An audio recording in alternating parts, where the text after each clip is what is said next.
Assalamualaikum teman-teman. Hari ini kita akan membuat keripik bayam yang renyah dan gurih banget. Aku bakal kasih tahu rahasia kerenyahannya. Langsung aja ya cara buatnya. Pertama, di sini aku sudah siapkan daun bayam. Daun bayamnya aku pakai yang lebar-lebar seperti ini ya, teman-teman. Kemudian 250 gram tepung beras.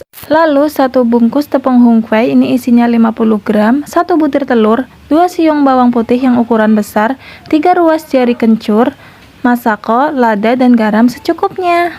Pertama kita haluskan dulu bawang putih dan kencurnya ya. Setelah halus kita sisihkan dulu. Sekarang di baskom kita masukkan 250 gram tepung berasnya. Kemudian kita masukkan tepung hungkwenya. Kemudian kita masukkan bumbu yang sudah kita haluskan tadi. Kemudian kita masukkan 1 butir telurnya. Dan juga 1 sendok teh masako, setengah sendok teh garam, dan 1/4 sendok teh lada. Sekarang kita masukkan air sedikit demi sedikit. Di sini aku pakai sekitar 200 sampai 220 ml air ya teman-teman.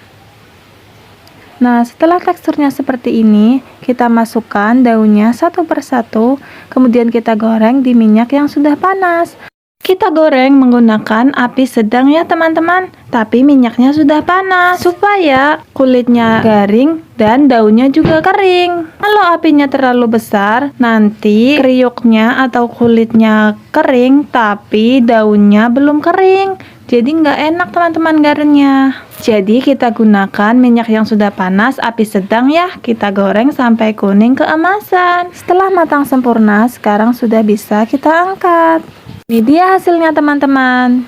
Tuh kan renyah banget. Ini daunnya juga sudah kering. Dan ini pas hari kedua dari 1 baskom tinggal segini teman-teman.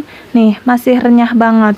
Kalau mau lebih tahan lama, kalian bisa oven dulu setelah digoreng. Tapi aku nggak di oven, soalnya biasanya 1-3 hari juga sudah habis teman-teman. Jadi aku nggak perlu di oven. Kalau di oven tuh untuk yang mau tahan berbulan-bulan. Kalau misalnya mau buat jualan atau mau buat nyetok yang banyak banget, satu resep ini bisa jadi 1-2 baskom loh teman-teman. Tapi karena keluarga aku banyak, jadi cepet habisnya. Jadi aku nggak oven lagi. Jangan lupa cobain resepnya ya, insya Allah nggak menyesal. Dan jangan lupa subscribe channel Hoki Koki agar aku semakin semangat berbagi resep makanan yang enak-enak lainnya.